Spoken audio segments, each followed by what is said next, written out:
Hello and welcome to the Parks and Recreation Commission meeting for February 3rd, 2022.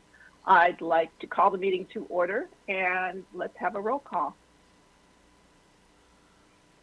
Commissioner Gopal? Commissioner Begor? Yes. Commissioner Swamy? Here. Vice Chair Shu? Here. And Chair Stanek? Here. Thank you. And as we begin our meeting, I'd like to welcome our new commissioner, Commissioner Swamy, to our Parks and Recreation Commission. It's a pleasure to have you. It's a pleasure to be here. Thank you. Great. The first item on our agenda tonight is the chair and vice chair selection. Do we have any nominations for a new chair? Yes, I do. I would like to nominate, Vice Chair Shu for the chairman position, chairperson position, to be very clear. Do we have a second? I second it. Excellent. Are there any questions from the commissioners or comments? Vice Chair Shu, I guess I would ask you if you would accept that should we vote to make you chair. Yes, I accept it. Thank you. Okay. Well, we haven't voted on it yet. So now, if there's no other questions, let's go to attendees and see if there's any public comment on that. And we have no attendees. So I guess there's no public comment. Bringing it back to the commissioners. Are there any other comments before or discussion before we go for a vote?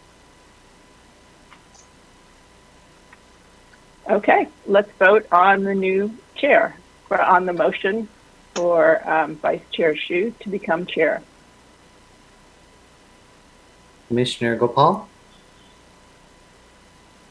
Commissioner Begor? Yes. Commissioner Swamy? Yes. Vice Chair Shu? Yes. And Chair Stanek? Yes. Motion carries unanimously. Okay. And just to finish off this item before I turn it over to our new chair, do I have a nomination for vice chair? Yeah. I like to nominate Commissioner Begor as a vice chair. I Do I second have that. a second? Okay. Commissioner Begor, would you accept that? Should the commission vote that for you? Yes, I would. Okay, are there any other questions? Let's go to public comment. Again, we have no public at our comments today on that, so I'll bring it back to the commissioners. Are there any other comments or discussions? Then let's have a vote. Commissioner Gopal? Yes. Commissioner Begor? Yes. Commissioner Swamy? Yes. Vice Chair Shu? Yes. And Chair Stanek? Yes. Motion carries unanimously. Congratulations. Excellent. And now before we move on to the next agenda item and I turn it over to Vice Chair Shu, I just want to Chair Shu, I just want to let you know that on the agenda, item number 4, the strategic plan update, I have been given an update from staff that that item is not ready for presentation tonight. Is that correct, Director McGreeny? Yes, that's correct. We need to postpone the item. Okay. So I hereby turn the gavel over to our new chair, Chair Shu. Congratulations. Thank you. Need to learn how to do that.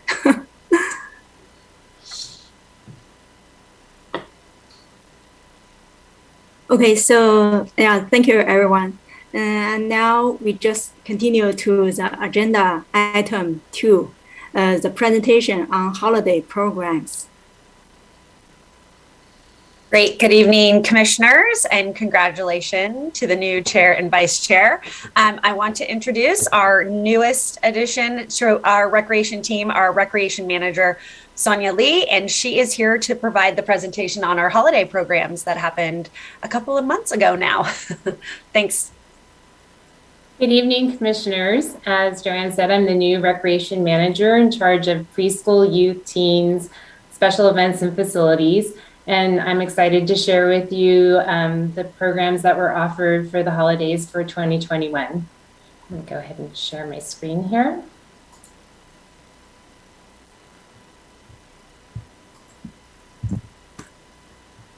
Okay, do I look like I'm sharing correctly here? Not yet, actually. Not yet.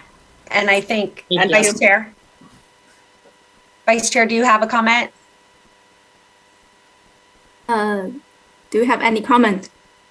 I think let Vice Chair has her hand raised. I'm not sure. Yeah, I saw her hand raised. I'm trying to. Maybe there's a chance she might not be able to hear us right now. I think that's true. Oh, yeah. Maybe she just want to let us know she cannot hear us. Should I proceed? Yeah, I think she'll try and log out and log back in again. So just continue on. Okay. We kicked off. Let's start the first slide here.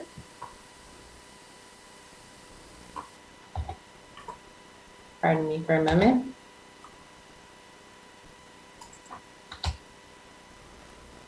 Kevin, there we go. Okay, we kicked off the holiday season with our annual tree lighting, which took place on Friday, December 3rd at the Quinlan Community Center. With more than 500 community members joining the city, we lit up the holiday tree.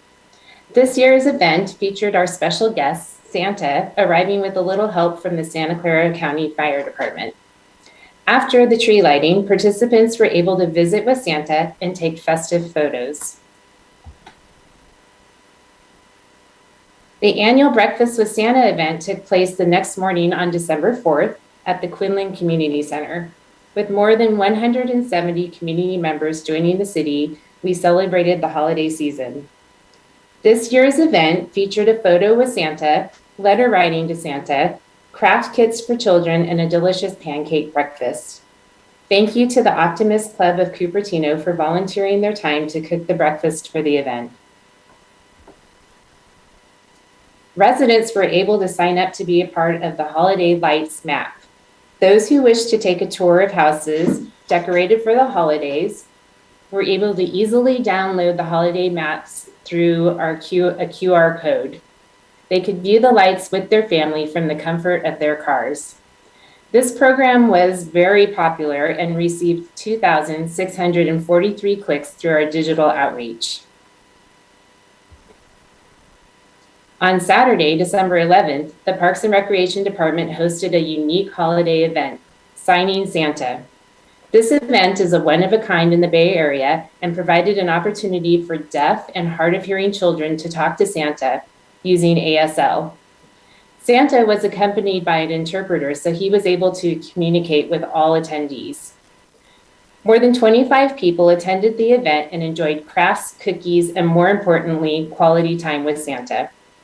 The feedback from participants was heartwarming. One grandmother telling Santa, "Every deaf baby needs a deaf Santa." Another grateful parent thanked Santa and said, "Thank you for providing equal access for these deaf kids." Staff intends to continue to offer this event in the future.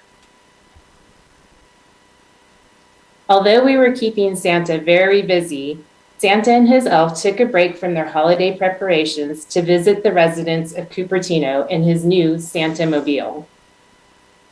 Families were able to register for 15-minute Santa visits during the weekends of December 10th and 17th. Santa visits looked a little different this year as Santa and his elf made outdoor appearances. They arrived in their fully decked out Santa Mobile, created in 2021 as a response to the COVID-19 pandemic. 2 residents had the following to share. "The visit was so wonderful. It was a little bit of normalcy and made my little guys so happy. I just wanted to thank you and the team at Cupertino Parks and Rec. Another resident said, I love the Santa visits. We've participated every year since 2017.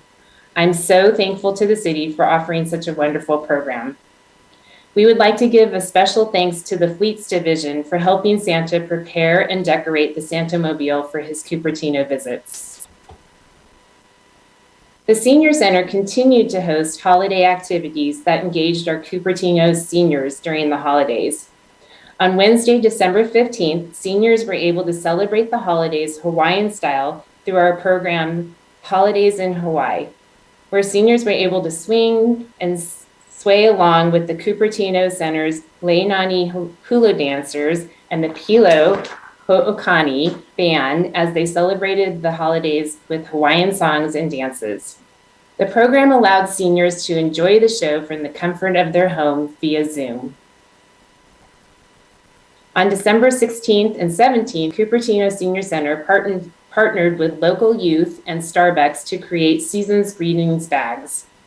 The bags included hot cocoa, tea, mint candy, a pair of socks and gloves, along with a handwritten personal note. 235 seniors were able to pick up their bags through a drive-through pickup at the Senior Center.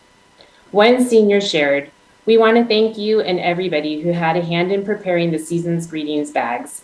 They were so much fun to go through, and we enjoyed everything that you packed into them."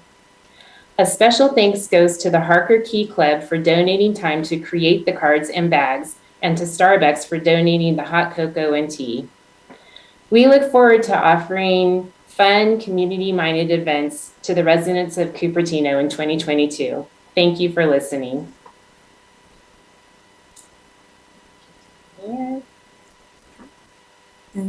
Thank you for the presentation. Yeah, there's a lot of wonderful events. And now it's time for public comments. But because there's no public attendee, we just go through the clarification questions from commissioners.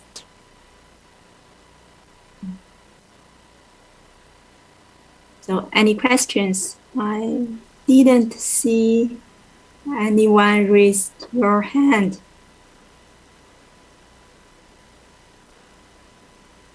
Oh, yeah. Commissioner Stanek.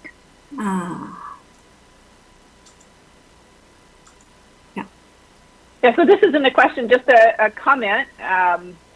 Just to thank you for all of those programs. And I think the one really special and unique one is the Signing Santa that I think is really one of the most fantastic programs around. And I'm just so glad that we do it. So thank you for that. Okay, if there's no other questions, I have one clarification question for like the Christmas light program. I just want to know, so during pandemic, would there be more applicant for this holiday lights or less? Because I assume people, if they can only stay at home, maybe more people want to decorate their houses. So I want to know that, just comparing to the past years. The Holiday Maps program? Yeah, so the applicant of this holiday lights, I want to know, comparing to past years, will there be more people want to join? I believe that was our second year doing that. And we did have, that was one of the most popular events on the website. Again, it had almost 2,600 clicks through our outreach. So it was very, very popular. I think it probably was more popular in 2021. Okay, thank you. So now, yeah, it's time for comments, for discussion. Okay, Commissioner Galpa. Oh, sorry, I clicked. Okay, got it. Thank you, Chair. No, I think as Commissioner Carroll said, this is absolutely moving because the Santa one for the hard hearing kids, as well as on the Santa Mobile, people may think that, okay, it might have even attracted only few, but I think the effort put in by the staff to bring the spirit of the holidays and taking those messages to the right people and then to the right audience. And we said, okay, it doesn't matter whatever it comes, we will not stop serving you. I think that's the best message. Trust me, I was even moved by just hearing to it. I think the staff put that heart and soul behind this. Really, really appreciate and kudos to them because you never stop. And this is the time we need to get those kind of messages to them, the community. I think all the staff, I really appreciate director and Sonia and the staff worked behind this with the decorated, this mobile, all of them. It looks so good. I know. I wish I could have participated in some of them, but seeing itself, it's really moving, literally, because people are looking for some kind of an affection and things from the community, from the city to do them. And I think you are representing it. I sincerely appreciate it and kudos to all of you. Thank you. I didn't see any other commissioner raise your hand. Yeah, I want to give some comments. Yes, those events are really great and bring the holiday air to Cupertino. And I joined the tree lighting program. And that was a cold day, but still a lot of people there. Compared to the event before pandemic, in the past it was indoor, but now only outdoor. But I see still many people and a lot of kids. They are very exciting. And despite of the cold weather, they stay there for a long time. And there's a long line waiting for the Santa to give kids gift. And thanks for the Santa. There's a car with colorful lights and shining gifts and a snowman. And a lot of people just took pictures with that car. Yeah, that's a Santa vehicle, I just heard. Thanks a lot. Thank you. It was fun to do. Okay, now we go to the next agenda item, the capital improvement projects update. So I would like to introduce, some of you already know her, our CIP manager, Susan Michael. She's a regular at our library commission meetings, and I know you've seen her last year for the CIP projects. So she is back to give us an update for this evening. Good evening, commissioners. Thank you for having me. I am Susan Michael, the CIP manager, and I will attempt to share my screen and have a short presentation. And then I'm going to give, I was also hoping to be a short report on the progress of some of our CIP projects that the Parks and Rec Commission is interested in. So, can you see my screen okay? Yes. Oh, thank you. And this should be interesting. Managing all the screens, my apologies. So this is simply a list of the active projects.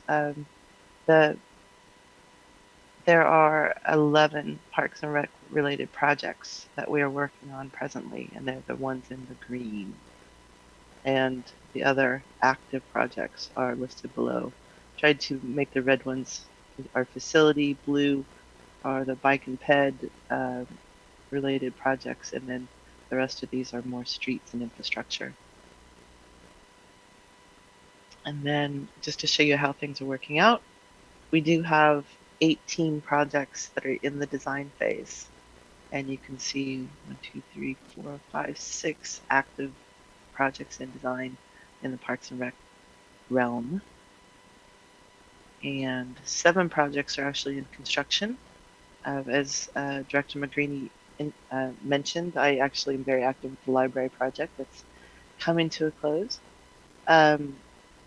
We do have, like I said, 7 projects, a few of them are bike and ped. The playground, we're waiting to install the playground at Creekside. If the equipment can only come, there was a delay in the equipment for Creekside. It's a COVID supply chain delay, but otherwise it's going along as planned. There are 8 projects that are in the bidding or RFQ phase. RFQ is what we do. We put a request for qualifications out for design and consulting firms. So we've got quite a few that are in that process. And this is my list of the projects that I'm going to, excuse me, give an update on.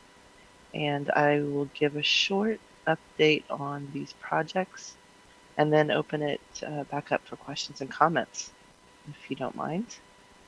So, the all-inclusive play area at Jollyman Park. The city released an RFQ for design services at the end of 2021. Staff received 6 responsive qualification submittals. The submittals received were ranked, and the two firms were interviewed. MIG was the highest ranked, and based on the published criteria from the proposal evaluation and the subsequent interview process.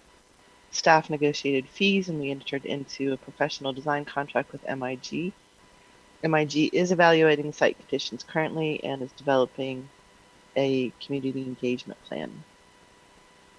So what will be upcoming is that one of the things that we're working on in the immediate future is that staff and MIG will be posting a virtual inclusive play primer presentation in the next month.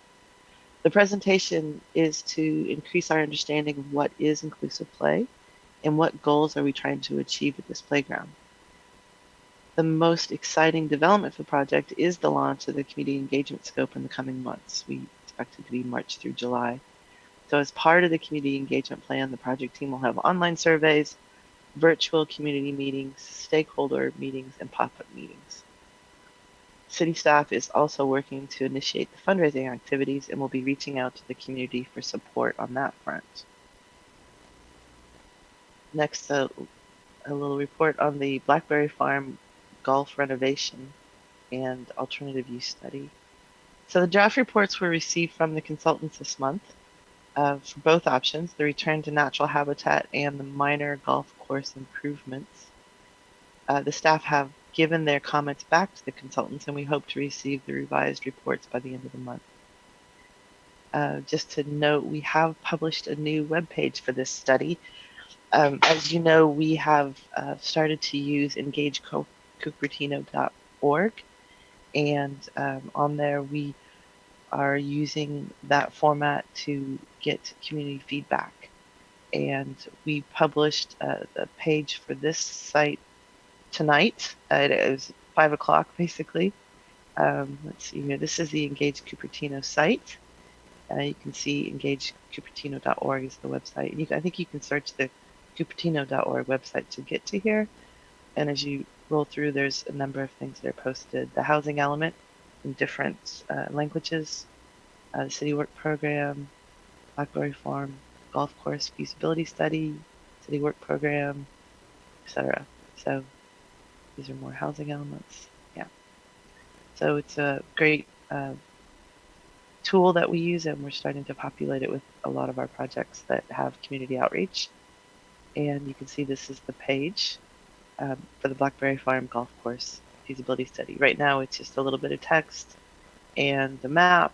You can sign up for email updates on the project, and we will use this page to publish surveys and other means and methods for community input. I also can click on the Lawrence MIDI page as well. We're just trying to get this up here so that we can start to use it, and you can see updates here on some of these projects as well. And of course, there's always the CIP dashboard, which you can find on the Cupertino.org website. So let's go back to the visual of this. The Wilson Park Gardens, community gardens project. So we have received, well, actually we will receive the 75% design package next week, and that design will be reviewed internally with staff and operations and the master gardener, and we'll take comments to get back to the designers. We're also going to work on getting cost estimates before we turn this into a construction document package and a permit application, building permit application. So once we have substantial progress, we'll come back to this commission with an update. Similarly, for the Wilson Park basketball court, grant contracts were returned to the state and we're just waiting for the fully executed copies. Staff will receive the 65% package later this month. That design will also be reviewed internally and we'll give the comments back to the consultants. We'll be getting cost estimates again, and then we'll turn that into construction documents and go into construction. And very similarly, we hope to come back to this commission with an update and let you know how the progress is going. So the next one on the list is the Lawrence Mitty Park design. There's two parts to this project. We are still working on the annexation. So we bought the property, and then the property was belonged to the city of San Jose, and we now need to annex it into the city of Cupertino. So on the 25th of January, the San Jose City Council approved the motion to support the detachment of the Lawrence Mitty property from its jurisdiction. Cupertino staff submitted the paperwork to LAFCO for this item to be on their next meeting agenda, which is in April. So it's one of those lots of paperwork and administrative things to do, but we are proceeding. The Lawrence Mitty Master Plan.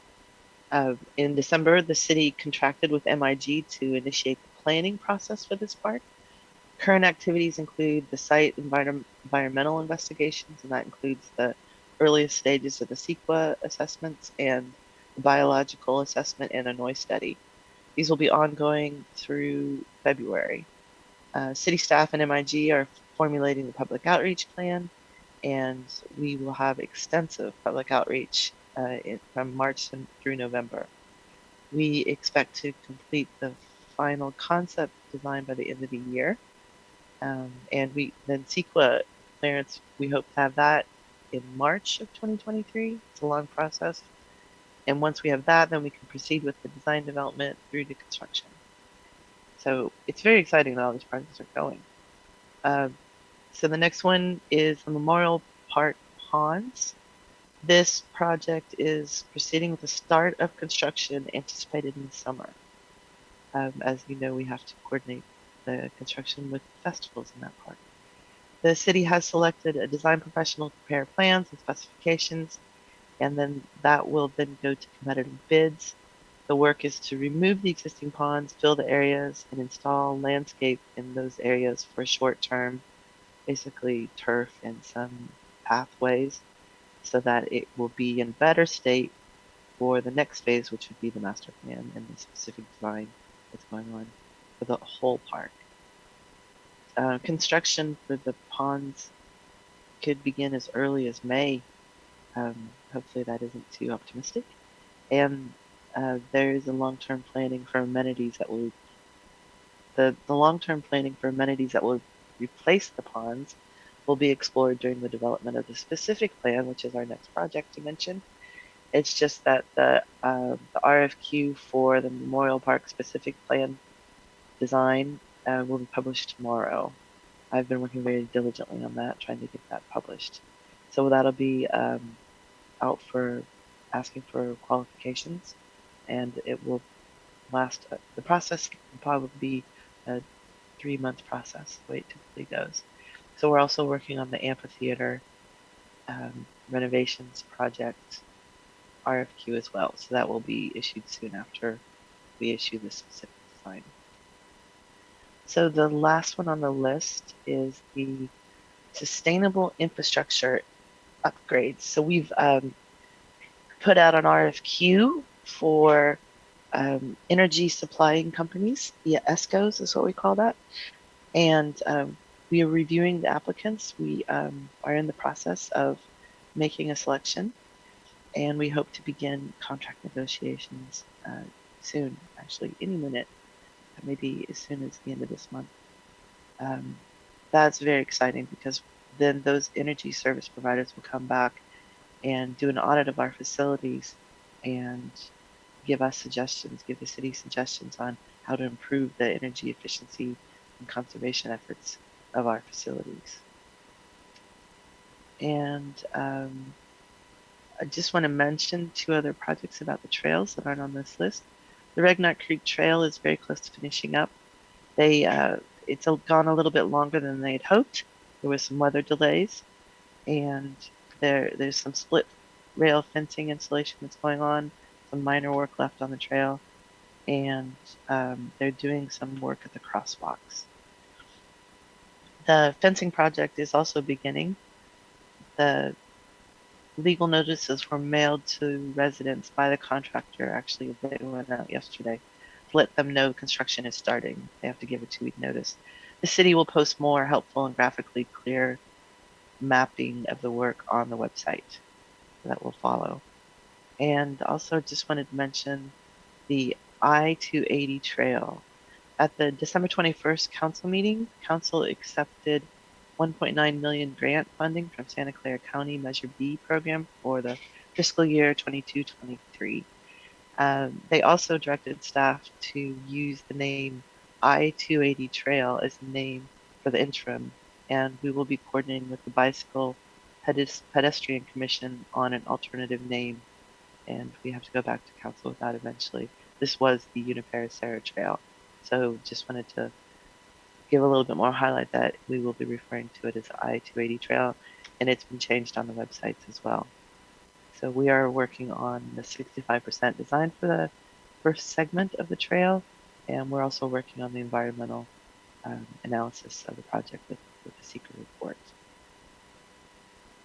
And that is all on my report for tonight.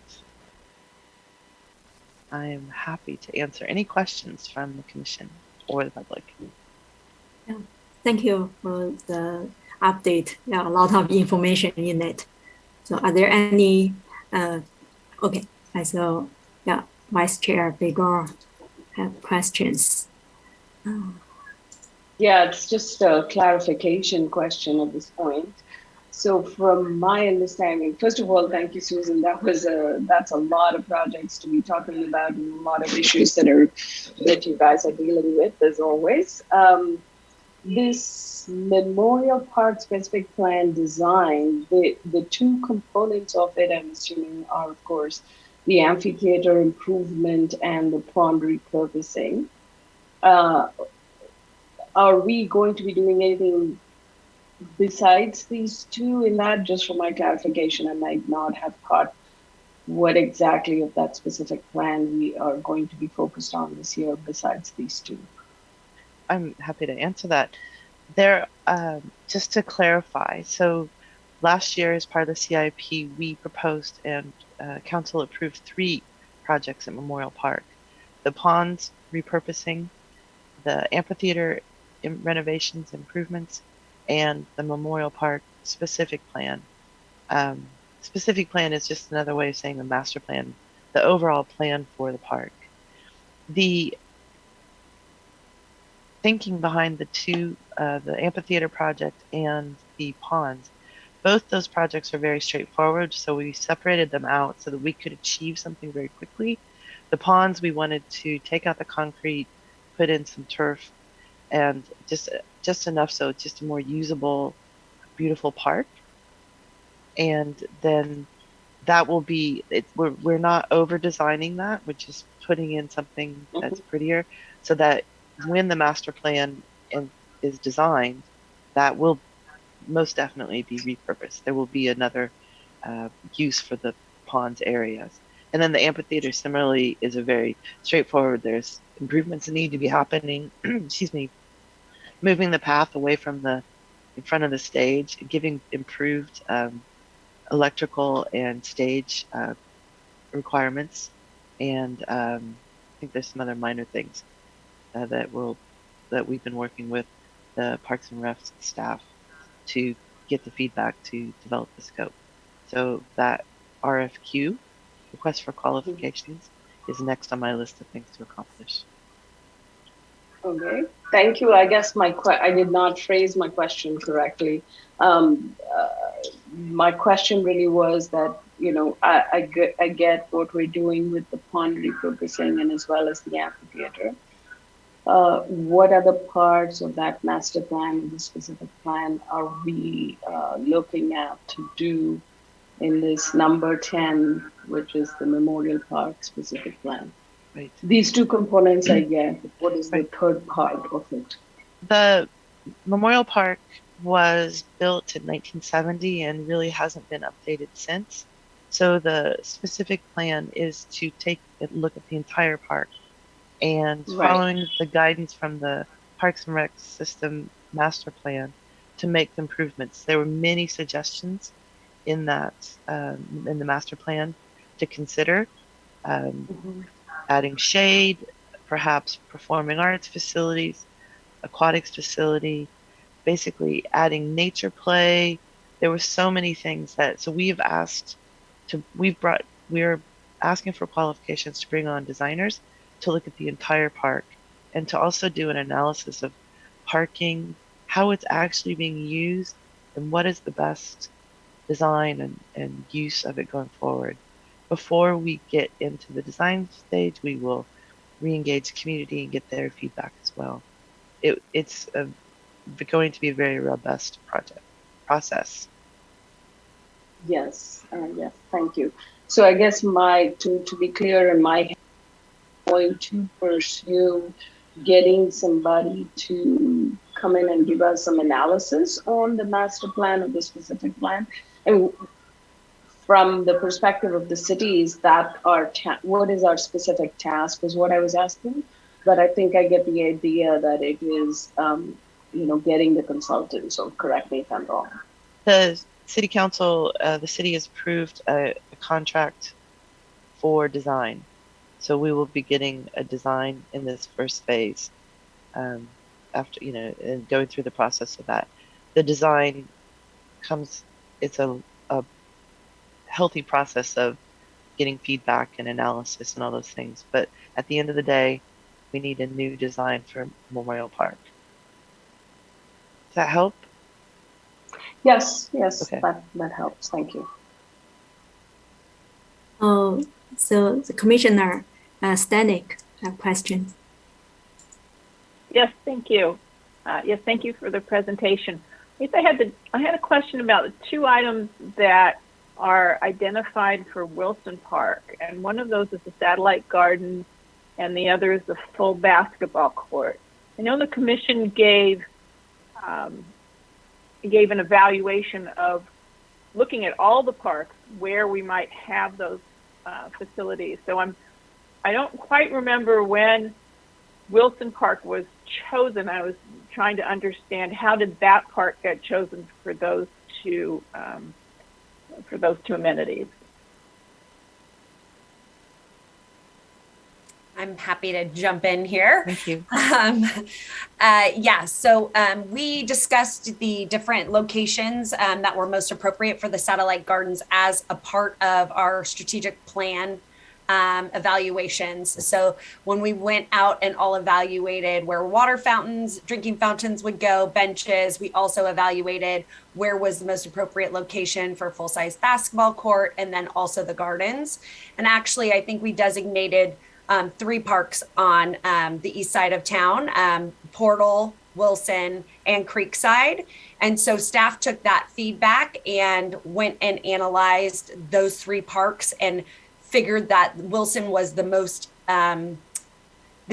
easily constructible with as limited amount of challenges. And so we decided to pursue that location first and determine what the costs were associated for us to replicate in the other 2 parks. But that is the goal, is to also put community gardens at Portal and Creekside eventually. So Wilson was just, those 3 were identified as the preferred locations.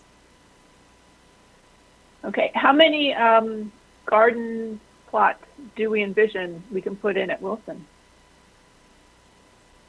So I don't have the plans in front of me. I think it's around 20. Does that sound right, Director McGreeny? I think it's between 15 and 20. Yeah. We've worked at it. We did work with the community gardener, and we're trying to, master gardener, maximize the number of beds, but also provide garden beds that are best for the gardeners and equivalent or somewhat relatable to the beds that we installed at the McClellan Ranch Preserve. Okay, great. Are all the beds at McClellan Ranch currently under contract? They are, and we have a robust waiting list actually of 35. Oh, great. Yes. And so the only beds that are not fully accounted for are the ADA beds. I think there's only one out of the 6 that we have that is contracted right now. But all the others are spoken for, and there's a robust wait list. Super. Thank you very much. And Commissioner Gopal has questions. Thank you, Chair. Susan, thank you for all the updates. And I got a few questions. I think a couple of them the commissioners already asked for it. But one thing is on the all-inclusive play area. And you said, I think the MIG, they are going to do the community engagement program, right? They're going to kickstart that. What is the timeline we're talking about that, as well as like completing the whole project? I know this has some tie with the budget allocated from the county. I'm trying to, again, I know I vaguely remember the timeline of those. I just wanted to understand. It's good that it's starting it, but what is the timeline to reach for the CEP plus? What's the timeline we are expecting this to complete? The grant actually from the grant, yes, county has specific requirements for the timeline, and I want to say it's we have to finish in the summer of 2024. And if you back up from that, I mean, all the bills have to be paid and everything else. It is actually going to be a tight schedule for us to meet. So having said that, it is all detailed out. I don't have it in front of me, okay. But we're working right now on the community engagement. We just actually met the MIG out at the site yesterday with Parks and Rec staff, including the public works staff. They're definitely starting on the design, and I think it's safe to say that we will have a community engagement meeting in the next 2 months, maybe 3 months. We are very keen to get going on that. Great. And maybe a follow-up question on that, and if you don't have it, it's okay. I just want to put it. At the time, if I remember that the funding alone won't be sufficient, and then we have to reach out to the community, and even there is a part of fundraising or something we need to do that. So is it part of that community engagement plan, which will include not just sharing the design, but also estimating and how much delta would be, and then going for a fundraising? I'm trying to understand where that is. 24 is not too much time if you have to do each one step by step. That's a very good question. We are definitely working on the fundraising. We've hired a different consultant, it's not MIG, to help with fundraising. And one of the activities that we're trying to do is get started with that, and we will be reaching out to community to support that initiative. Our community outreach meetings, we might mention it, but when we're trying to engage the community, typically we're looking for design input on how we use it. There will also be fundraising activities, and they may overlap, but I don't have a plan yet for those. And I'm also not a professional fundraiser, so I'm going to get the professionals involved in that, or at least people that know more than I do. So, yeah. Gopal, it is $1 million that we need to fundraise for that project. Yeah. So if you have any interest, or anybody that may be a good fundraiser, feel free to send them our way. Absolutely. So a couple of other questions on the other aspect. So good to see that the Engage Cupertino site is there. Is that linked in our mobile as well? Cupertino mobile, like the mobile app we have on Cupertino. I don't know. Okay. On our Cupertino.org website, it's got a very robust search engine. So if you put Engage Cupertino in there, I'm sure it would pull it up. No, it's good to see that, because that's an outreach platform kind of, so that people can subscribe and feedback kind of. So, but my question was mainly whether it is linked to all other things, the app and other. That's a question, but that's okay. The 2 other questions on the pond removal, and I think maybe I heard it differently, or maybe it's my mistake. The pond, I think we are removing it, and I thought we are going to, what I heard is that we're going to put a landscape and with a path on it, correct? That's what I heard. But Yep. also, second, maybe I heard that, okay, we will be revamping the ponds as well. So there's no more ponds, right? All pond places will be taken out, ripped off, and then landscape will be replacing that, correct? Yes. Yes. The short answer is yes. The more a little bit hopefully it's understanding, we're taking out the concrete ponds, we're putting in grass and some asphalt pathways. Those are meant to be temporary. We're constructing it so that it won't fall apart. It will last a couple years, but the real design is what's coming up with the specific plan. Does that make sense? Okay, so the real plan, which is the master plan for the memorial park, will override because there's only a temporary measure. So the real one, whatever we plan to do, like I know performance theater, performance thing, or the aquatic, whatever, that design might override. This is only a stopgap measure. Yes. Yes, exactly. Thank you. Okay. Okay. Yeah, that part was not clear, but thank you. And the amphitheater, I do remember last time that was one topic. I do remember when you presented, I asked at the time the estimate or the study was done already. There was some estimate which seems to be really high, and I asked that question on, okay, why is it high and what it is? And you said right now in RFQ process. So do we know the estimate, and that's why it's RFQ? I'm trying to understand what state it is in today with all the changes in amphitheater. We actually haven't advanced it much since last I spoke about the project, because we will be putting out the RFQ, and that's trying to get designers, consultants, engineers, that design team together. They'll pull together construction documents, design it, and then through construction documents, those drawings will go out for bid, and we'll get a contractor to build it. Before we go out that far, we'll get better cost estimates. But we haven't got that yet. Does that answer your question? Yeah, I think that answers. I have some comments, but I'll wait for the chat to allow us in the comment section. But this other question, and the last one on the I-280 trial, we have trail. We have. So I forgot. So what is that we are going to do on top of it? I know that you said a 1.9 million fund from the county. What is that we plan to do? Maybe I didn't hear it properly. What is the latest update on that, and what is the plan for that? For the project? Yeah, for the project. We're basically installing a trail that goes along I-280, and it's 3 different segments. It's got a certain amount of length, but we're working right now on and I don't remember the streets that it goes between. I don't know if Director McGreeny could speak to that, but the first segment is being designed, but all of it has to go through environmental review, which is a long process. So the 1.9 million is for the construction of the first segment that we have the funds, but we aren't ready to spend it yet. That was approved. Yeah. Okay. Yeah, that's pretty much my question. Thank you. I appreciate it. I have some comments, but I'll wait for that. Thank you.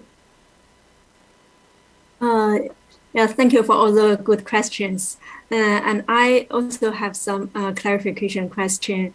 So the first one is in the presentation, we saw there are 3 phases of one project, like the RFQ, design, and construction. I just want to make sure the sequence is that the first RFQ and then design, and last is construction. Is that right? Yes, we have to publicly ask for proposals for designers. We can't just choose one that we like. We have to ask for proposals. So we do that first. That's the RFQ process. Then we get the designers. Then there's actually an RFP process, just to make it sound confusing. But basically, we have to go out to bid. Once again, it's a public process when we want to do construction. So request for qualifications, design, request for proposals, construction. Thanks. And I know the Vice Chair Begor and the Commissioner Kumarpan already asked many questions regarding Memorial Park. I still have some questions because really a lot of residents concerned about it. They said the pond now it's so ugly. They really want to see something there. And I remember last year in our commission meeting, we asked when can we see the short-term plan for the after the pond removal? But at that time, I remember we got an answer that only after we started to the pond removal project, we can start to discuss the short-term plan. But now I still didn't see it in the presentation. I'm wondering, are we going to have another presentation for the short-term plan, or it's already done by city staff? We were not planning on giving a presentation. I'm happy to come back with an update. We don't have a design completed yet. It's in process. We've received a 50% design, but even that had substantial comments from staff on it, like add more turf, green areas over here, that kind of thing. So if the commission wishes it, I can come back another month and give an update to show the design for that. It will be very plain in a way. The ponds were here. Now we're putting grass there. There is one area that we're rerouting the temporary path around the amphitheater because it seemed like the logical thing to do, so that when the amphitheater is under construction, there'll still be a path there. So it should be rather straightforward, but I'm happy to share that with the commission in the future. Oh, thank you. Yeah, I think that will be helpful. And I just want to confirm one thing, because it's only a short-term plan and we won't put any major project on it. So there won't be community outreach for this short-term plan, but we will have community outreach for the specific plan, like the master plan, long-term plan. Absolutely, yes. Thanks. And the second question is about the Wilson Park. And our director just mentioned the Wilson Park may be the easiest to build the basketball court. I just want to know how or why it's the easiest one. We considered a number of locations for the basketball court. We have to consider having a decent flat area in order to, not have an extremely expensive project. Also, the path to that area needs to be accessible. We need to keep that in mind.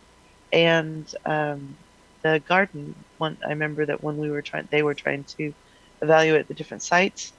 One of the things that came up, there's two things. One is that it's accessible. Again, we can't. The difficulty with, say, Creekside is there's a lot of hills, and that makes it hard for someone in a wheelchair to access the area. As well, the spot chosen for the Wilson Park Garden has irrigation in that location already, so we wouldn't have to, rework an entire water system in order to build a small footprint. So it seemed the most efficient and logical place to go.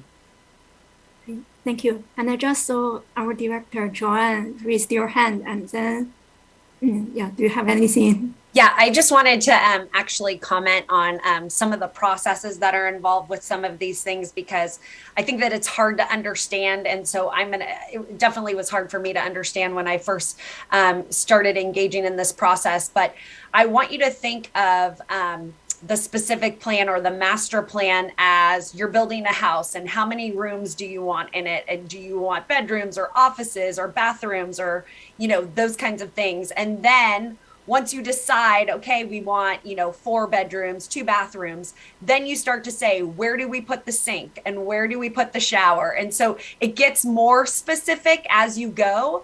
And so just trying to help understand the whole process of what's involved. So it's kind of a 2-parter. So it will be just because we get a conceptual design, there's also, an elongated process of getting more specific about those design elements as we go. So what I wanted to just bring your attention to, and I think that Susan did a great job, these are not all of the projects, but these are the bigger projects that are happening. Normally, a Parks and Recreation Department in collaboration with CIP and Public Works would have one project of this nature a year. And we really have 3 major park designs happening with Lawrence Mitty Memorial and Jollyman. And so I think a great opportunity is that we can engage the public and about all three of these projects, and encourage people to come out and give their opinion, which is great.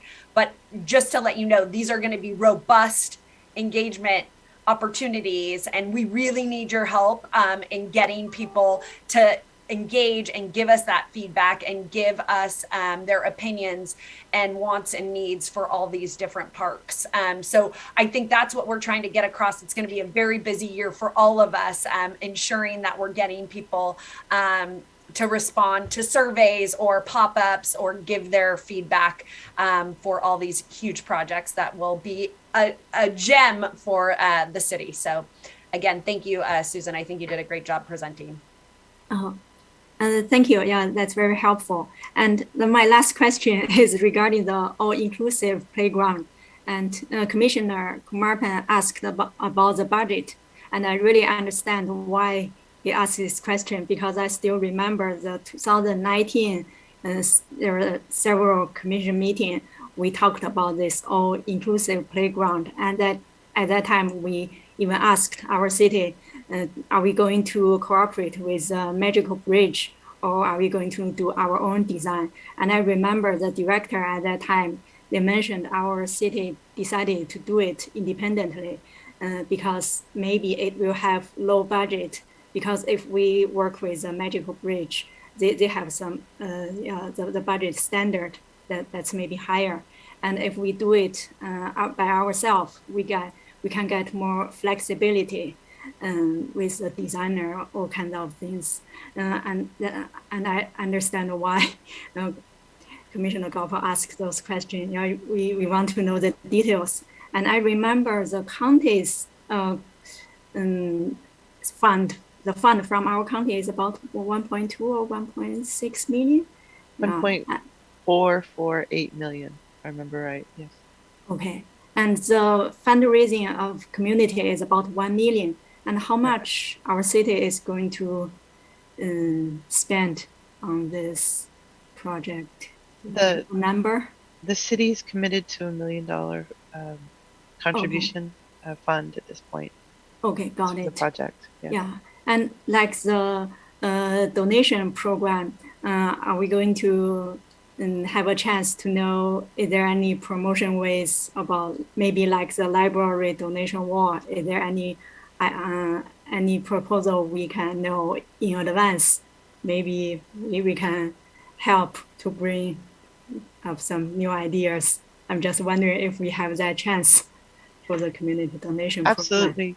program. I can tell you that I'm very aware of what has happened at the library and the success of that donor wall and those initiatives. And we have let the designer consultant team know, MIG, they're much more than designers, that is a feature in the park that we'd like to see. So it's definitely on the table. I can't imagine we wouldn't have it. Yeah, but it's early days.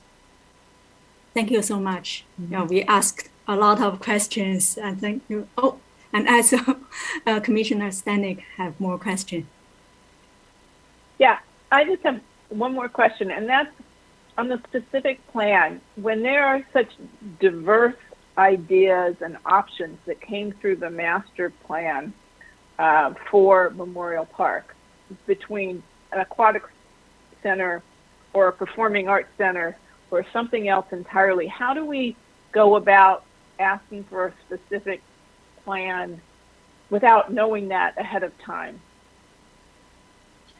There's a lot to consider. It's a very good question. The way we've written the request for qualifications, basically we've tried to outlay our understanding of the scope of work. And in that, one of the initial task is to do community outreach.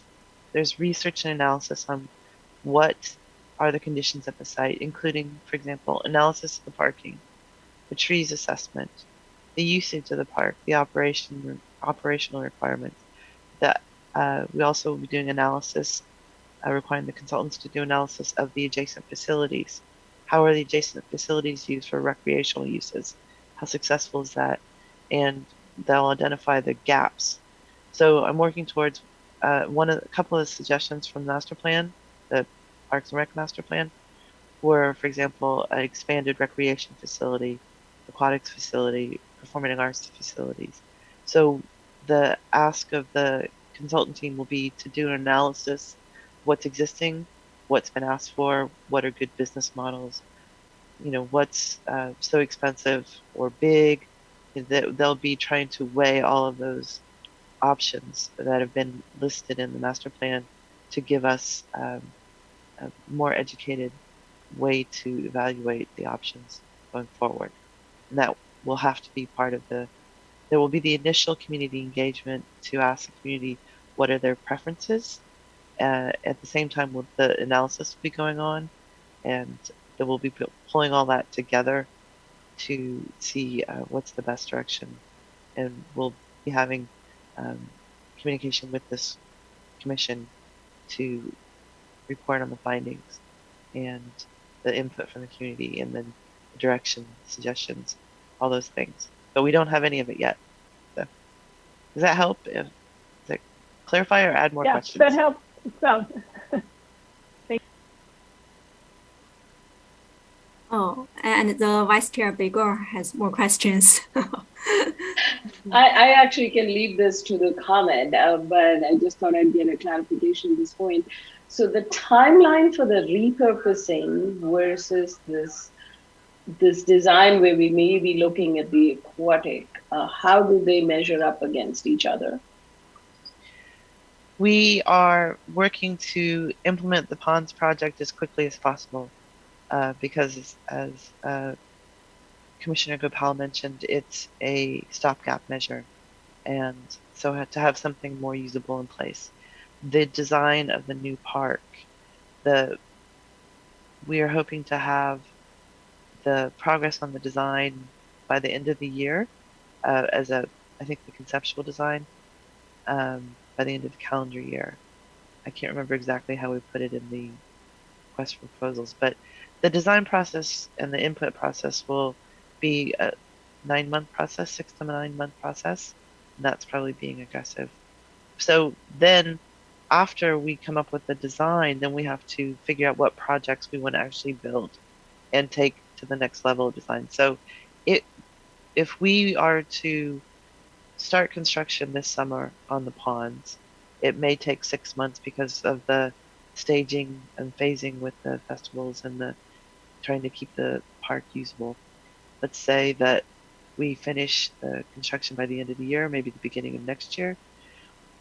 That may be in place for a couple of years because the design will take 9 months or a year, and then we have to start to plan for new projects.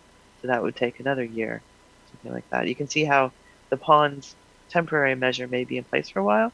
Does that help? Yeah? Okay. Yeah, it does. Thanks. Okay, now we finished all the questions. Now it's a comments part. So anyone want to start the discussion? Okay, Commissioner Kumar. Did you want to get public comment? Oh, I forgot. Thank you for reminding. Yeah, now it's a public comment part. Any community member want to comment on this agenda item? You can raise your hand. Oh, I didn't see anyone raise your hand. Okay, now let's go to the discussion of commissioners. Yeah, Commissioner Kumar. Thank you, Chair. So I think this is kind of Commissioner Bahur already covered it, but my maybe question or maybe apprehension is that the memorial part, we're trying to get the overall big picture, and I know that there are many things are happening. I understand that's a huge master plan asks in many areas. How do we ensure that we have in a bigger picture things are not being done, or if you could delay it a little bit so that we don't have to do this stopgap measure or anything, because if assuming that the mega projects within the master plan comes and overrides any of these things. Like, for example, if we take the amphitheater one, I do remember at the time it was like maybe 1 or 2 million kind of a projection at the time itself. I heard it's millions, right? And we're going to spend time or money on it to get that, even just a design and the implementation, because design itself, if I remember, it was costing close to million and whatnot, the planning phase. But the master plan comes, and when we do this overarching master plan, and it comes and makes changes, or because if I really put that over big picture of it, right, on top of it, then if it changes out, a lot of these works are going to be redundant or it's going to be waste. So how are we prioritizing it? I couldn't get a good picture of, okay, there are a lot many things on the memorial park, but we are doing here and there on 1 or 2. I understand there is a need, but how do we make sure that all these things are not going to be like throwaway work, rather it complements the overarching product, the master plan asks, being it a small or a bigger. You said a lot of small things have been asked as well. So that's about, I'm really still not, maybe this may not be the forum to discuss in detail, but I would like to definitely, I think, request Suzanne and the director and say, it'll be good to have a good overall view. And maybe I request chair to help on putting this in agenda later. We need to get a complete view, because Memorial Park, yes, it is mostly used with high traffic, people love it, all of them. But we are doing a lot many things, and I feel that we are spending a lot of money. It's public money, and of course, grants and whatever, we get it along with it. But I personally feel that I think if you have a coordinated effort and then make sure that, yes, it starts from the master plan, and then within that purview of the master plan, we are doing these things, and this is okay to do it, or okay to spend millions and millions of dollars right now, so that it will not. It only complements, because it just fixes a portion of my overall plan. Then it goods like pieces of the puzzles are assembling properly. Otherwise, at this point, I don't have a view of what are those things. And especially, I know these 2 are good, but what happens? The other designer comes back and say, you know what? Oh, this is the best place to do, and these are the things to be done. You need to rip off. That may be the right design, but that's a part I am missing it. I'm just making it as a comment here, because many things and millions of dollars has been spent, right, in each area. And we have to spend a lot on that too. So it will be good to have a complete view, a rundown on this is overall. These are the pieces. Visually, it will be good to have a mapping for us to understand, at least as a commissioner who represents the community, to just look at a view and see whether we can make any suggestions, even to the council, and say, okay, looks like these are the things, either we have to connect these 2, or we can slow down this one, because the other, you can accelerate the other one instead of doing it. We should be able to put a proper project plan and a map of this one. Personally, I feel that it is, maybe I'm not able to see that, because I see bits and pieces of information, which are all good when I look at that silo view. When I really put an up-level view, I'm not able to, because I do not know what are the other things we plan to do in the memorial park. Maybe a small, medium, or a large projects, and how that aligns with the things what we are doing it today, because it really costs. I specifically, I do remember I brought this question on amphitheater at the time. It's all going, if it is going to cost millions, I think we need to have a complete view. So I would request, I think, we don't have to discuss in detail. I'm sure that Suzanne, you may not have all the details, but I would request you and director and the chair. It'll be good for us to see it. Even that should go into the Engage Cupertino site, and it should be, this is overall what we're planning on it, and these are the pieces we plan to do it. So public should also see it. Oh, that's great. Because if you do something and people love it and do it, and if you're going to rip it off later sometime, they will say, come on, I was using it, I enjoy it now. Okay, why are you taking it out? So community will not get a good feel on it, and you may get a different feedback. So that's my comment, because I was holding my thoughts on it, because I personally couldn't visualize what's happening where and which one will get replaced, which one will get ripped off, and then where all the money you spend is going or go away. I'm not able to. And we are spending a lot of money on design and all of these process. It also takes the staff time. It also takes the money. And then it prolongs the overall goal of it.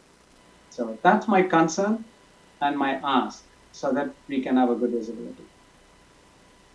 Okay, and I think what we can do is add a future agenda item to discuss the specific plan, and we can get the complete view of this.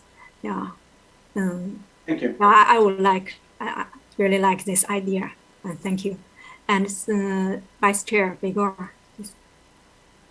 I had a couple of comments, but it looks like Commissioner Gopal has already mentioned most of it. So I'd like to reiterate that, if we could somehow look at that plan so that, at least some of the paths at least should not be replaced, right? I mean, it's going to cost millions again. So we really need to look at that whole plan before we put little things into place. I know this has been, before my time even, and it's been going on for like 5-6 years. Commissioner Stanik's been through all of this, and we need to see progress. But are we going to see progress at the risk of actually, replacing what we're going to do, even if it is going to take a couple of years? If it lasts for 2 years, and then we have to rip all of that apart, it just doesn't make sense for us to do that. So I would like to bring this project, at least discussion on this project and its plans up for discussion so that we get a better idea of how we go about doing this. Or we make the decision to say, okay, if we put some grass into this area, we leave that grass alone in the main project. May I comment, Chair? If anybody doesn't mind that I hop in on this one. I want to just be mindful. We're not putting a bunch of pathways anywhere. Actually, we're just filling in the empty concrete areas. The only pathway that we're upgrading will be behind the amphitheater, which of course will stay there and will always make sense so that when there are concerts or Shakespeare, that park users can go around the backside as opposed to in front of the stage for that purpose. But that is the only pathway that is being put in this interim phase. The grass areas, especially if you look out, if you're sitting at the amphitheater, the ponds, the bigger ponds, areas are actually quite utilized for festivals and concert goers, and they sit in the empty ponds. So we think that the grass area will be utilized as well as for community events. We have a lot of festivals, and we think that lawn area will be utilized well. I understand what you're saying. You don't want to add and then take away, but we don't think that the footprint of the grass will necessarily change in accordance with the new plan. We have to do something in the interim, right? We have to make it usable and functional. We can't just, it would not be smart to just block it all off and make it unusable for a couple of years either. And so I think that this is a well thought out plan. It makes the space more usable by the community as well as for events. So I think it's a good interim solution. Thank you. And Commissioner Stanek had something. Yes, I guess I agree with the director. What we've heard is from the council is that and from the community, is get rid of the ponds. I mean, and our chair even mentioned it. The ponds are an eyesore. They're unsafe. We need to do something. And we're talking about a long-term master plan for Memorial Park. And I could venture the number of years it's going to take to actually make that happen. But maybe the director could give a better view. But I'm guessing 5 to 8 years to really, if we're going to do something like a performing art, like something big. One of the big things that were in the master plan, an aquatic center, a full new sports center, or a performing arts center. these are big things that will take years to plan and implement. And so, whatever we do, the community has asked for the upgrades to the amphitheater. We use it every year. It may be that the amphitheater goes away in the master plan. We don't know yet, but there are improvements that we can do that I think we need to do. And sometimes you just have to put the money in and then see where it goes. And I think council has given the direction on that. So I think analyzing it all to use our tax dollars wisely is smart, but we have to be careful that we don't get in analysis paralysis, because you can always look at it more and more. And if there is a big thing, it will take a long time. And we've been in a little bit of that. It's taken a number of years even to get to where we are on the pond. So I just wanted to put that perspective forward, that I understand why we're doing this in phases and why we're spending the money, because we need those improvements at Memorial Park. It's long past due. Let's make those, and then really put our effort into the master plan and get the community input that we need and implement that. Okay. And Vice Chair Begor has something more to say. Yeah, I guess it makes, all of this discussion does make sense. And this pond has been the eyesore for at least 5 years, if I'm not mistaken, 4, maybe something like that. My comment would be if we could get a little bit more detail of exactly what we're going to do to that area with little plans, a little diagram saying, okay, here's where because when I heard the presentation in my head, and maybe because I did not tune in correctly, whatever, was I was actually expecting that there would be, pathways going between the ponds. So if we could get that detail, that would make it a little bit more, you make a little bit more sense in my head, at least, as to exactly what we're going to do. And possibly a lot of it would be hopefully reusable, even if it is 5 or 10 years apart. It's one thing to make something that is reusable, and another, and then upgrade. If you make something in 5 years, in 5 years, you'll have to do something to upgrade it. It's not going to stay perfectly the way it is. However, if we've got to rip it, then that's really a concern. So that level of detail, if we could obtain some pictures, some design information, that will make it a little bit more comfortable to say, yeah, go ahead with this, as opposed to, wait for the real plan. And right now, that real plan is still far away, and we're going to do some construction right now. So it makes you wonder whether, we're doing a cart before a horse. Yes, we don't want to go into analysis paralysis, but we also don't want to be in a position where we're, doing something, ripping it, doing something, ripping it. That's the concern. Yeah, and I agree with all of you. And I also have some other concern besides all the things you mentioned. So I'm thinking, like our director just mentioned, the master plan is just like we do the whole vision of the whole Memorial Park. It's like we are going to, just for example, we want to build a home office, but the budget is $1,000. But you can put in your plan, I want a $900 chair, I want the $700 desk, and I want the really big Apple screen, which costs a lot. But that means you only have 1,000 budget. You cannot put all these good things. Yeah, these things won't happen together. But maybe in master plan, we listed all these good things, but in reality, we cannot build all of them, and we don't have enough space. Yeah, so that's why we really want to know the detail, the realistic plan, and some details, like Gopal said, all these puzzle. Well, we can know how to build it piece by piece. Yeah, and I think Commissioner Kumarpan, you just raise your hand and then you lower. Okay, you can start, Claude. Thank you. No, I think as Commissioner Steinach and others said, I just want to make sure to clarify. I'm not saying that these are all not a project. These are all a must do it. But my question or thing, my visibility is that Are we doing all these things with the context of the big picture of the overall plan? That's pretty much, because if these are all done in an isolation, and if that comes and something overrides, then we are taking away the pleasure or things what we are given to the community. That was my question. It's not, I didn't question anything about the should we do it or not? Should we do this or not? That's not.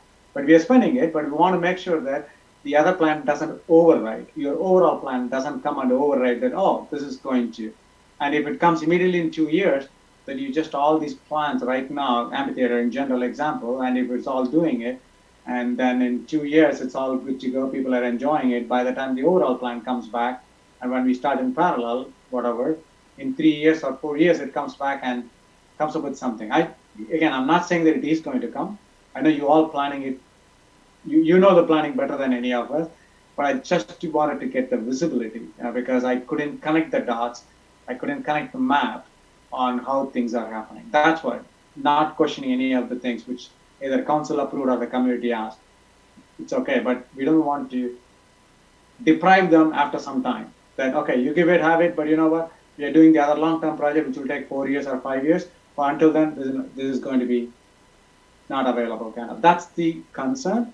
It may be just me, but I simply maybe simple analogy. You put on a website, you develop a software. I come up from software, so I'm just saying you put some features here and there. It's beautiful, all of them. Suddenly overnight, you come and after 2 years or something, you come and revamp an entire website, all of them.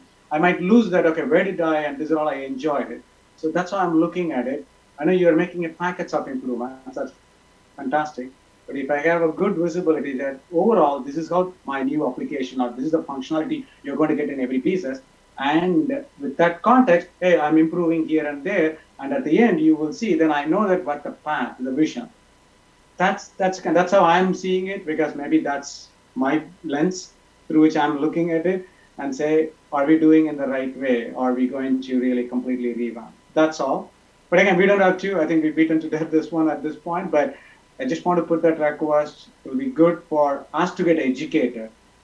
I want to be, I may be 100% wrong, but I just want to make sure that the staff and the come and educate us saying that, hey, this is what it is, visualize it. I may not be a good visualized person, but you can say that, put it and visualize this is what's going to happen at a high level. That's all my request is. But again, I will rest it right now. We don't want to, we have a lot of items and I don't want the chair to sit here and run up to 12 midnight. No, so thank you. I'll stop here. And Vice Chair Begor. I'm going to stop on the Memorial Park project. I think we beat it to death, so I'm not going to comment on that. My comment will really be with regard to the other projects that we have on that CRP, like just with the all-inclusive playground, all-inclusive play area.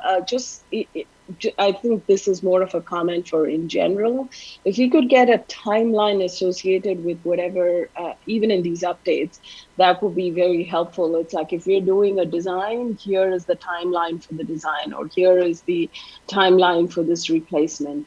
So just visually, it's just so much easier to see and remember and comment than for us to try to remember from the CIP page or somewhere else that we've read. So the general comment, it would be nice, okay, 6 years, I don't care what the timeline is, it's just putting the timeline there would be much more helpful in the updates, at least for me. I think we're working on firming a lot of those details up for many of those projects, and we didn't want to put out information that wasn't accurate, but we definitely hear all your feedback. So thank you, appreciate it.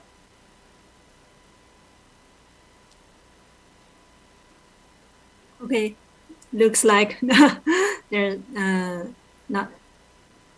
Yeah, we finished the comments part, and thank you for the discussion.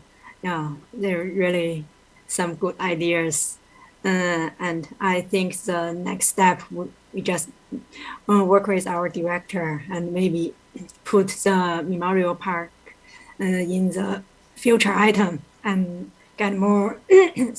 The details of the specific plan. Yeah, that's what we want to do. Is there anything you want to say? So if not, we are going to proceed to next agenda item. The next agenda item 4 is a strategic plan update. But as we mentioned earlier, the staff report is not ready today. So we will have it in our future meeting. And then we come to the approval of meeting minutes. Item number 5, the December 2nd, 2021 Park and Rec Commission meeting minutes. So are there any comments? Oh, Commissioner Stanek. No, I don't have any comments. I was going to make a motion. Oh, okay. So how about Gopal? Do you have any comments or? Yes, I do.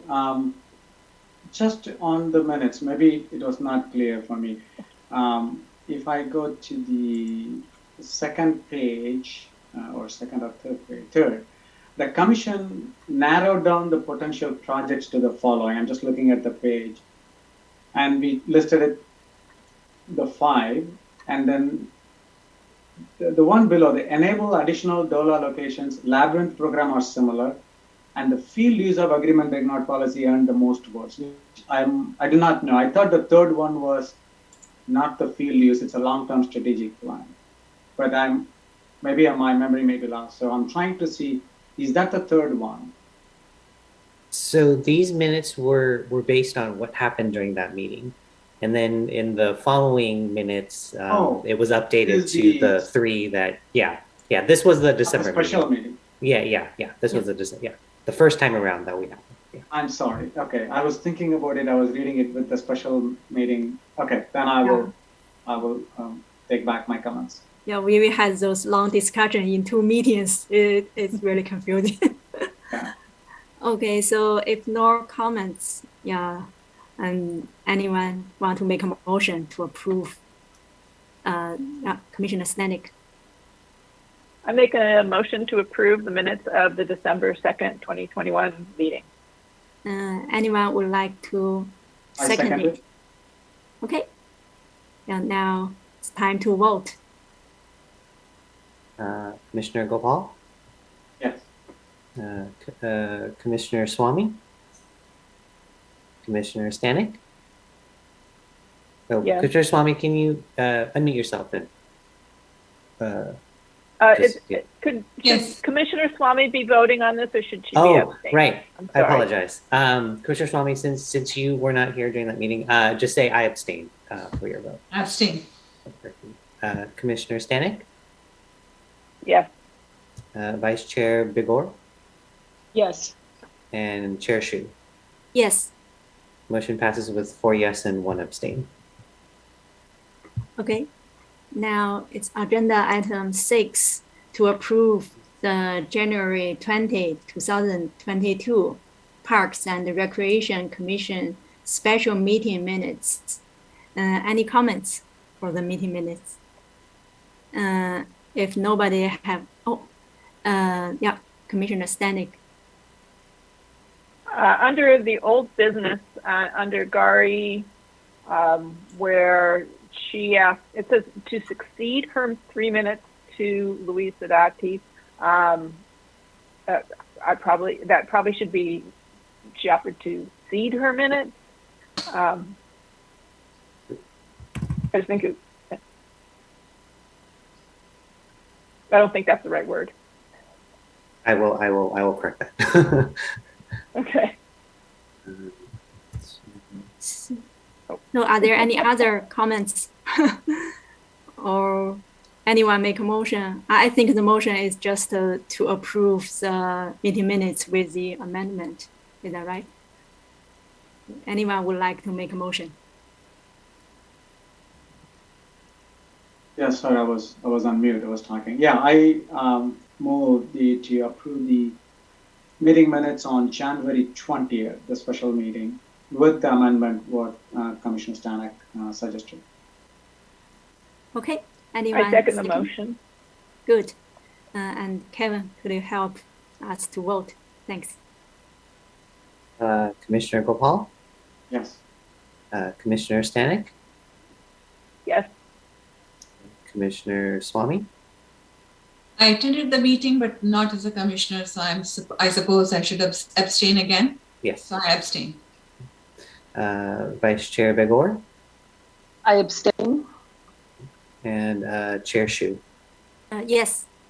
Motion passes with 3 yeses and 2 abstains. Okay, now it's oral communication part. So any community member want to give some oral communication on items not on today's agenda, you can raise your hand and you have 3 minutes to talk. It looks like nobody raised hand. So we go to the written communications. Are there any written communication? Kevin, you can let us know. Nope. Yep. Okay, no written communications. Now it's a new business part.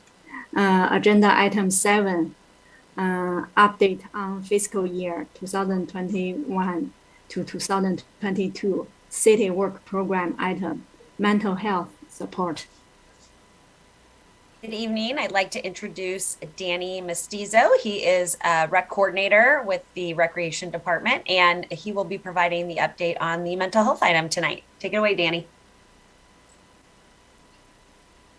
All right, thank you, Director. Good evening, members of the Parks and Recreation Commission. Thank you for having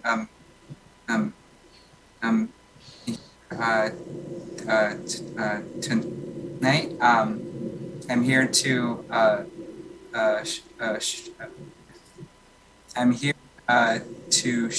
share an update on the mental health support item on the 2021-2022 city work program. And I'm going to share my screen here because I have a PowerPoint for you all. If you cannot see that, please let me know. Please let me know. So for our agenda today, it's going to include a background on the item, the current status of cases and the recommended action. So to provide some background, on May 26, 2021, the Cupertino City Council adopted the 2021-2022 fiscal year work program, and the mental health item was item number 17 on the list of 30 priority items. The goal of the item is to provide a dedicated web page with mental health resources and to emphasize mental health programming in our class offerings. And on this next slide, we're going to see some of the project status and a year-to-date timeline of where we are. in August, we began establishing the framework and compiling the resources for the proposed website. On September 21st, the City Council passed the suicide prevention ordinance, and the new resource website was unveiled and shared with the general public. For our students, the Youth Activity Board hosted Cupertino, and that was an event to connect students with mental health resources. And an update on this item was a shared I think team commission in November, and then the mental health resource website was updated with additional resources in January. And if you see on the bottom of your screen there, the website can be found at cupertino.org/mental health. So for tonight's recommended action, it is to receive an update on the status of the mental health mental health support work program item, and to provide feedback. So I'm gonna end my screen share here and open it up to any questions. But before actually I do that, I did want to share the website as well, so everyone can see what it currently looks like. So we have our website split up into these 4 categories here. And then if you continue to scroll down, these are some expanding widgets. And if you go to the Santa Clara County website, have a large and a wide variety of resources that are currently available. And I think one more thing that I'm going to share on the website is that it is a living a site, and so the intent is that it's going to be continuously updated as we either get new resources or share more information. And I will now open it up to any questions. Thank you, Daniel. Very good presentation. Are there any questions? Okay, Commissioner Kumarpan. Thank you, Chair. Hello, Danny. We're glad to see you back on here. Hey, how's it going? Yeah, it's been great. Missed you for a long time. Thank you. Absolutely. And I think you always, anything with the teen program and all of them, you know that there's one person who leads it in a beautiful way. So thank you. A couple of quick, yeah, sure. A couple of quick questions. One, is this program, mental health program, or this things are just with the teen, or is there any plan to engage the other commissions as well to participate? I know the teens are very active. That's fantastic. But do you have any plan to extend collaboration with other commissions to act on it? So if I can clarify your question, is the question, is this information going to be shared with the other commissions? Oh, no, maybe let me restate. So I think the mental health, the website and the programs I see it, for example, suicide prevention, a lot of these things are happening. And I think Teen Commission also presented last time. I think Youth Activity Board, I think the teams the teens came and presented to us how they are engaging and even taking part in these.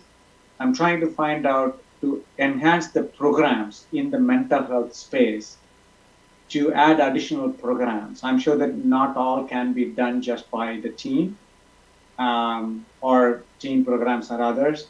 Is there any plan to involve the other commissions like ours, OPT, and other commissions to participate actively? Because the website is good and I see the programs.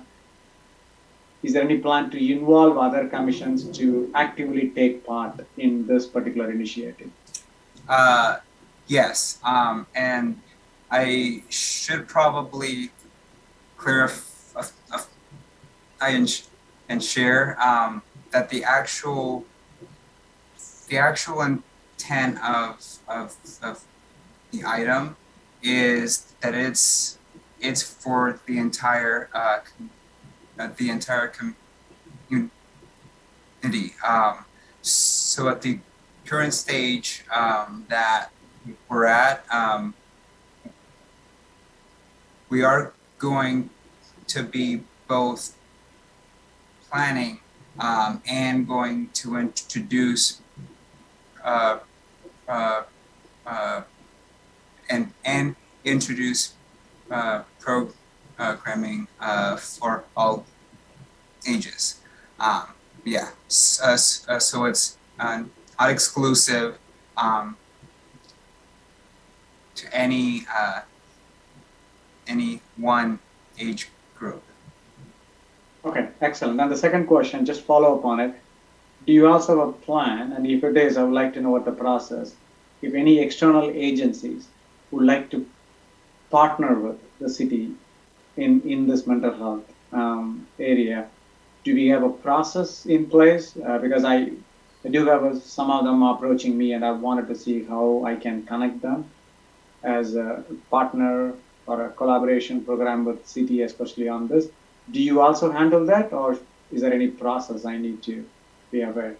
How to connect an external agencies who are also doing a similar one, but joining hands may enhance the outreach. So maybe Director Ecklet, you may have something on that. Yeah, absolutely. We're always interested in knowing what community partners you can recommend. Can't make any promises, but certainly we can always pursue any avenues that are made available to us. So certainly pass that information along. Excellent. Thank you. Appreciate it. Thanks, Dan. Okay. Commissioner Srami. Thank you. I have a couple of questions with regard to the website itself. I see that the research began on the website in August. It was published in September. Do we have any data on who has accessed it? Is there sufficient awareness and use of this based on this? Because I also say, interestingly, in January, website updated with additional resources. Was there any research input from the community that said we need ABC or something that had already been planned earlier but could not have been completed?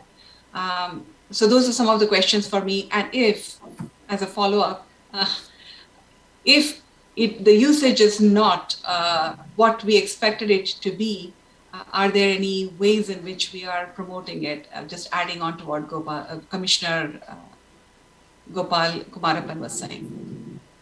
Great question. And so I understand the question is there current data on how the current site is used, and if so, is that going to is staff then going to see that data and then use it as a guiding tool of like things to add? You're right. I mean, I think I asked several questions in one question. That is definitely one of them. Okay. So I'll start with that question and say that I can for sure follow up because I would have to verify the actual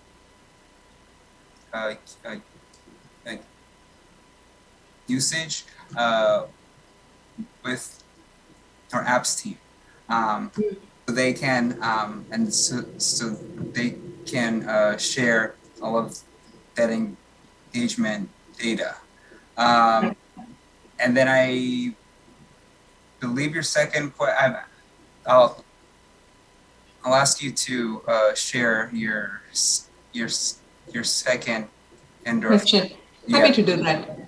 It's really, one thing is measuring engagement. That's great. Two is the engagement what we want it to be? Is it falling short on any of the metrics? Because when we started this, I'm sure there's certain metrics we want to reach. That is, how many people are A, aware of it, B, want to access it, C, find it easy enough to access, right? So the engagement is not just what the current state is, but all the other things that tease into it. The second part is according to your report, you said you presented that the website was published in September and updated in January with additional resources. So does that mean that in September there was a plan of action and partially it was completed or operationalized in September and the rest of it was done in January? Or you finished the project in September, obtained additional data, and then went ahead and completed it in January or added to it? If so, what is that additional data? Do you mind if I hop in, Danny? Absolutely, yeah. Okay, great. Thank you. Sorry to interrupt. So we actually rolled out the information in September associated with suicide prevention. So those were the actual links and resources that were available on the page. This item becoming a work program item in July took quite a bit of time to do that first step that rolled out in September. And then we've taken a few more months to do the additional resources and updates. And that just went live in January. We're halfway through the work program item. And so the marketing and the publicity of the item is still to come in the next 6 months. And the analysis associated with how many people were engaging will be a part of that. But also part of the reason we went to the Teen Commission and we're coming to you all is part of that as well, right? So you all are aware of these resources and that you can spread the word and let people know that it exists as well. So it's kind of twofold, and I hope that answers both of the questions. Thank you, Director McGreeny. Like I said, it would be useful and helpful going forward to also understand not just the amount of engagement, but whether it is really fulfilling the needs of the people adequately or there's room for improvement, because that's from my professional experience, that's what I do. We can never build something perfect at the get-go. We have to keep getting data to upgrade and to be responsive. So are there mechanisms in place was essentially the question I was asking. Yes, absolutely. I think that was what Danny was mentioning, that yes. This is a live site that we will absolutely. That's great. Yes. Excellent. Great. So are there any more questions? Now we go to public comments. If the community member have any comments on this agenda item, please raise your hand. I didn't see anyone raised hand, so let's start the comments part in commission. Anyone would like to talk? Okay, Commissioner Kumarpan. Thank you, Chair. Again, Danny, really appreciate you putting together. This is one of the things for this time really needed, and especially connecting with the teams who are vibrant and they can do, and it's amazing.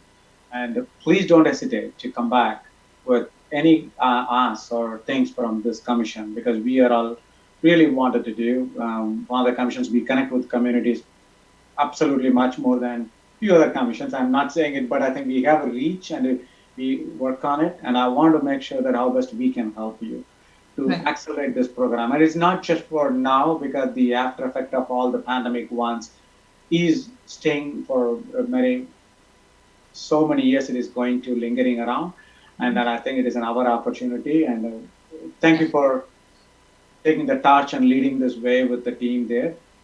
But please, we would love to actively participate, and please come back to us, and if you have any specific asks or something, and we will do. But I really appreciate and adore the time you have taken and driving these students and kids. It's fantastic. Thank you. Awesome. Thank you very much. I appreciate that.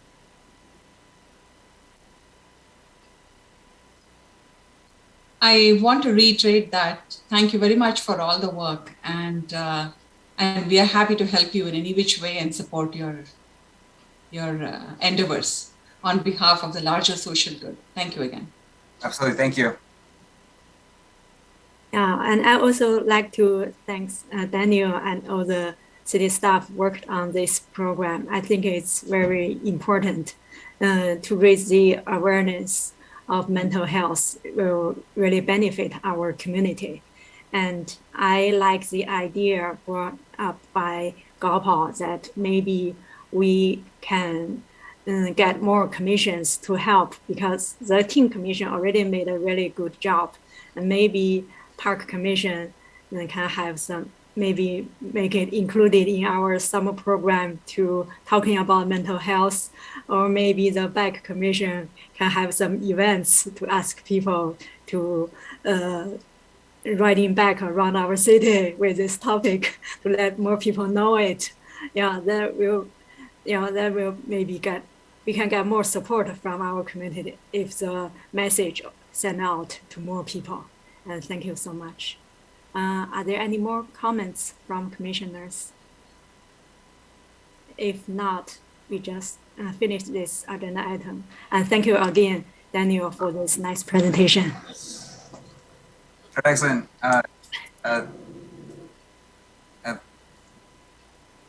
Thank you, and have a good evening. Thank you. Thanks. Now we go to the last agenda item, monthly update reports. I have a very short update for you all for tonight. So hopefully, I feel like I haven't done this in a while because we didn't have it at the January meeting for the special meeting. So can everybody see that? I hope. Okay. Yeah, I can see that. Okay, great. So again, we continue to offer COVID testing at the Senior Center. Our next available dates are Monday, February 7th, and on the holiday, February 21st. And that's from 9:30 to 4. And again, appointments for this test site and others can be found at sccfreetest.org. And vaccinations, including booster shots, are available for drop-ins and appointments. And for that, you can visit sccfreevax.org for more information. And then again, just to reiterate, we do have our public, our webpage for the public for the reopening of in-person services, programs, and events. And the city continues to update the webpage on currently open facilities and estimated schedule for reopening of other closed facilities. And you can find this at cupertino.org reopening. Wanted to update you about the January 18th City Council meeting. The council received an update on the athletic field use policy. The direction provided was to conduct a trial period to allow library field to be utilized one Sunday per month during the second half of the current fiscal year for the purpose of cricket-based reservations. The City Council also authorized the continuation of remote teleconference meetings until February 16th. We will update the commission if there are any changes in the future. We have recently had some staff changes. Kelsey Christian and Mary Lou Mejia have taken growth opportunities elsewhere, and we wish them well. And a new fence has been installed at Memorial Park softball field to enhance the safety of the public. The fence was installed in December of 2021. The dog off leash area signs were installed near the entrances at Jollyman Park. Pictures of the signs are shown here.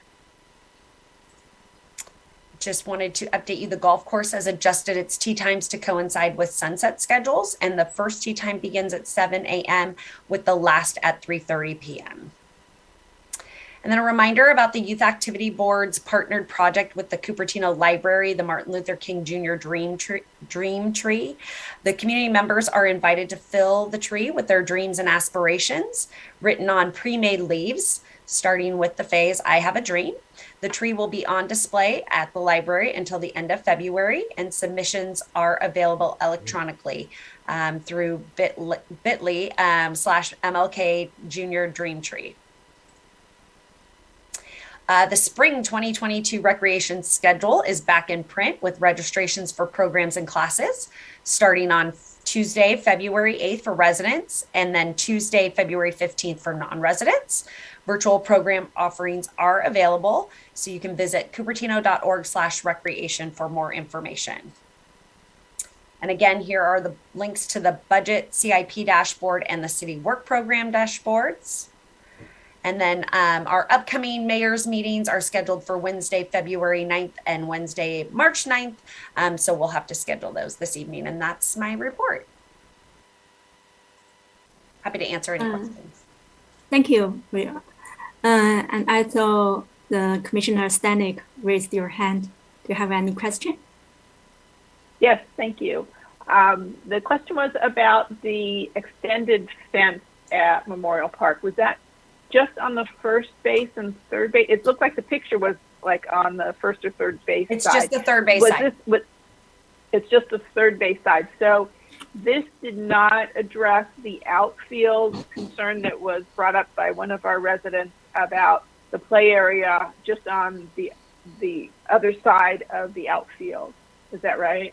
So this fencing meets the requirements necessary. And so the extended fence closes off the area that was previously open. The fence didn't go all the way to the end of the outfield.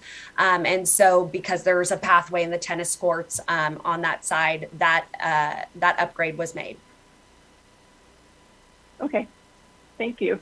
And I guess I have one comment. The admin assistant for the mayor and the city manager had requested from me as chair who would be attending the meeting next week. So I went ahead and told them I would do it because we didn't have a meeting scheduled when they were looking for it. So I have put my name in for that. If we want to change that, that's entirely possible.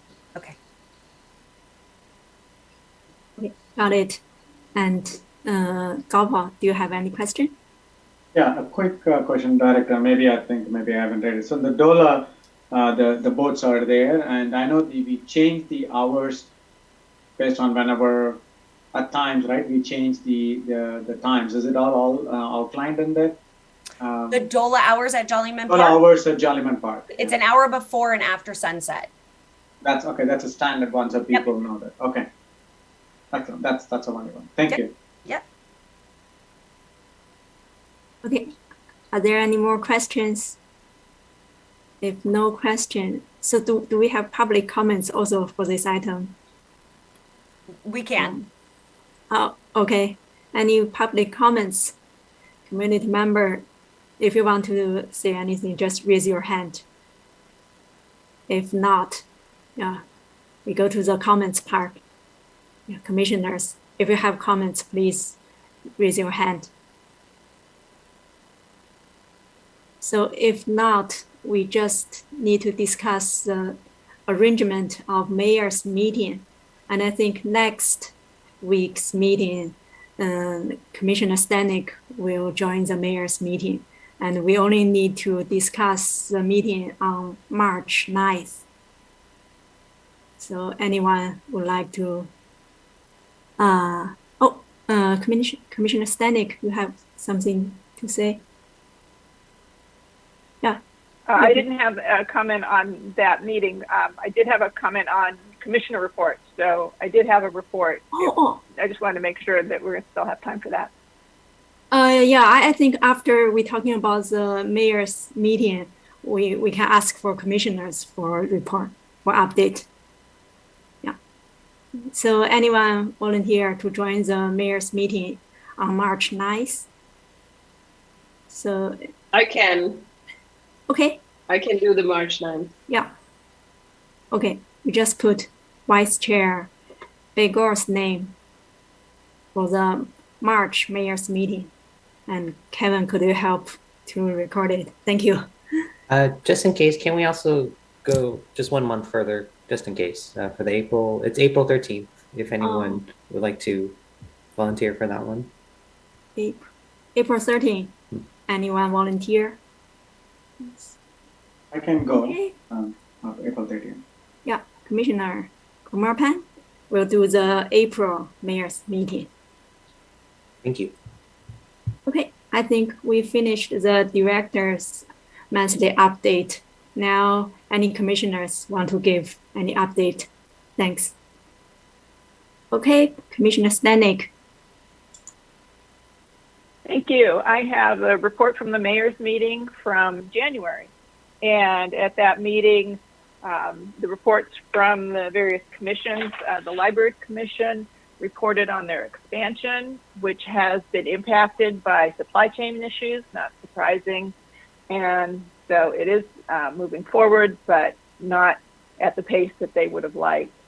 The Sustainability Commission reported on that they are working on a climate action plan for Cupertino, and also single-use plastics ordinance that they are reviewing.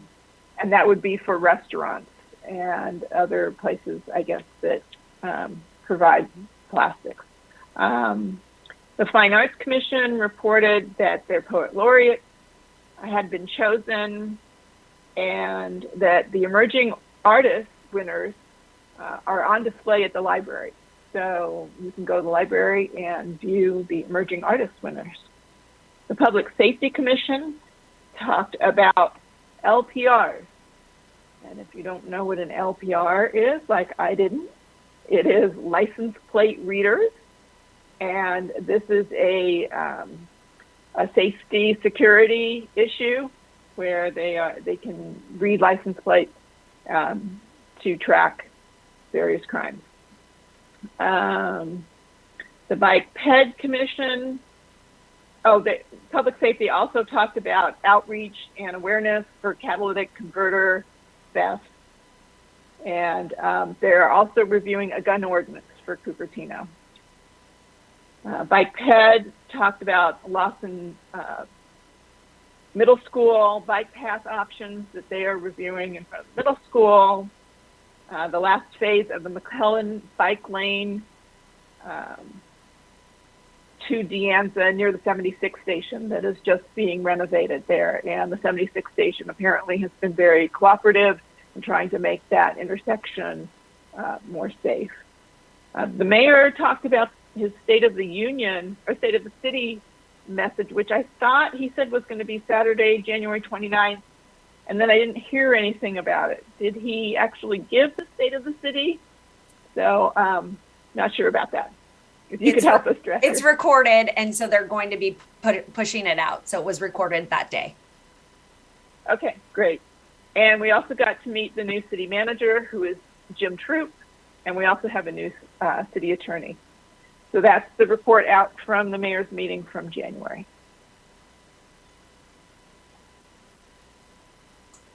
Thank you, Commissioner Stanek. So any questions?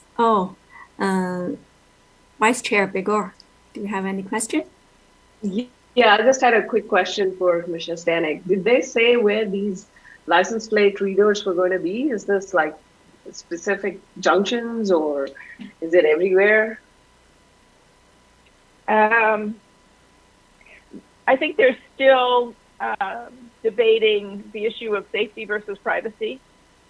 So I don't think they're ready to implement that just yet. Right now, they're just debating the topic. Thank you. So, any other questions or comments? Does any commissioner have your own update?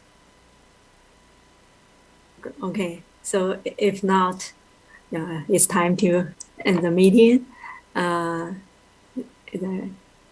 So anything else from our director? If not, yeah. And thank you, everyone. And thanks, staff, for your hard work, thoughtfulness, and you prepared all the very informative presentations. And thanks to every commissioner for all the good questions. I really learned a lot from all of you. And I hope we can work together and all the concerns mentioned in this meeting will be addressed in our future meeting. And now I call to adjourn our Park and Recreation Commission meeting at 8:08. Okay. Just a reminder, community funding in March. Oh, that will be a long meeting. It'll be a fun one. Okay? Yes. Just a reminder. That's what the agenda is for March. Excellent. Again, congrats, Chair and Vice Chair, and welcome, Commissioner Seema Swami. Thank you. Yes. Congrats. And Congratulations, Chair and Vice Chair. Besides welcoming Seema, I'd also like to thank Commissioner Stanek for her years' hard work as the chairperson of this Parks Commission. It is a Great. it's a textbook meeting kind of. Sometimes we need to learn. Sometimes so I somehow take a note on it. Okay, so this is good. Thank you, Janet. Thank you. Thank you. Yeah. Have a good night.